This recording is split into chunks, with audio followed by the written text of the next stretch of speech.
Hey kids, this is Ivan. How you doing?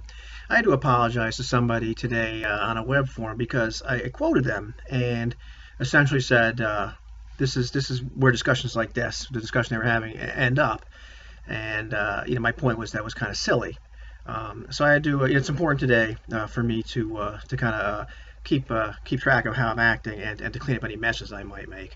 So I did that. Unfortunately, there were no real hard feelings, but this video really isn't about the topic they were discussing, but I'll tell you what it was. It's more about how we as gamers can tend to scare away new players, and we can also make the game not so fun for existing players and for these new players. Sometimes by getting too bogged down with minutia and not just saying yes first, and sometimes we discourage creativity, and we don't really mean to, but that's what happens.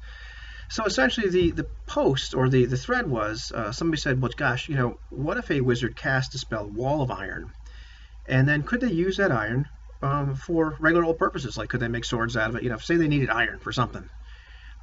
Would this work? What are the drawbacks, etc." And it was a first edition forum, so there was all kinds of discussion about whether or not this was magical iron or not magical iron, and could it be dispelled. And in the first edition description of that spell, the wall's permanent until it's dispelled. I looked at other versions of the spell. Some say dispelled, some don't say anything. It just says it's permanent, and it's normal iron for all purposes. It's subject to what normal iron is subject to. And so the discussion started back and forth about it got complicated. And at some point, somebody said something, and the person, the guy navigator said, well, there's a difference between something being magical and something being enchanted. And I know what he meant to say. I knew what he was saying is, there's magical iron, like it's boom, it was just created, it's all iron, or it's an enchanted sword. It was iron, it existed already, somebody enchanted it. I get what he's trying to say. However, that was where I kind of just said, man, this is going too far. Because to me, at that point, if you're a new person just starting to play role-playing games, you look at a statement like that, and at that point, I would throw my hands up and walk away. Like, I don't get it. To me, the idea that somebody was creative enough to think of, hey, I need some iron for whatever reason. Hey, I can cast a spell and make a bunch of iron. Can we use it? I would reward that right off the bat, because that's really creative. That's not something I would have thought of, but that's thinking outside the box. And I think as a whole, we don't reward that sort of stuff enough. The game, like role-playing games, can be daunting enough. You think of why people don't, or it's hard to get people to try them, and why people are scared by them. And there's usually two things. It's one, it's like, well, doesn't that take a long time? You do it an awful lot. Like, it's not just a one-shot deal usually. But the other thing is, it's just so complicated. I don't understand it. And if you have like whatever rules, like if you like rules like I do, you can explain these basic rules to them, and so maybe you can get over that. But then you get to something like the situation they were talking about, where it just becomes confusing once again. And I understood the debate. I found this debate interesting. I understood the lines of thought that people were going with, the difference between enchanted iron and magical iron and all this kind of stuff. But at that point, I think it really kind of squelches the creativity and the fun aspect of the game. And I think we do ourselves in the game a disservice when we start to get so bogged down in that minutia and just don't reward creativity and say, what, that's really cool. I think that works.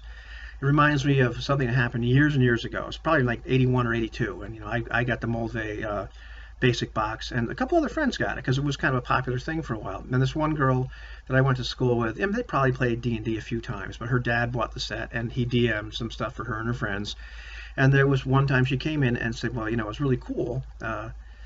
We encountered a bunch of goblins, and we didn't know what to do, so we just threw holy water on them because, we had no idea what to do.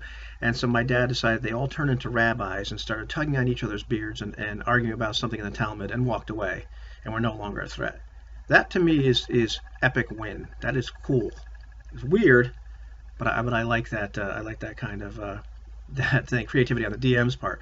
Another time I DM'd a one-shot at a con, and some players that were not used to things like cantrips and whatnot. The person that played the magic user, their wizard had the cantrip Flame Finger available to them, and they got this thing where they wanted to light a tent on fire by casting this little cantrip and holding it under part of the tent. And I said, well, maybe that would happen, and I can't think I'd probably give it a 2 in 6 chance or whatever, and it worked. And the tent, and I kind of rewarded that player creativity. That usually you don't think of cantrips as having a big effect, But that was something that I wouldn't have thought of that, or that was a really creative solution to the problem they were facing, and so I let it work. And to me, like if somebody casts a wall of iron because they need some iron to make swords or armor or whatever they need iron for, I think at that point that works. I'm not gonna get bogged down on like, hey, is this magical iron? Can this be dispelled later? What if it gets mixed with regular iron? Because that's where this discussion was going.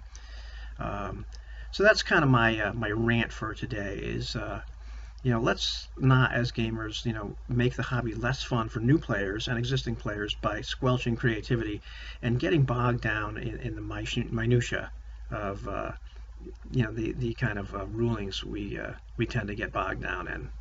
Magical or enchanted, I don't know.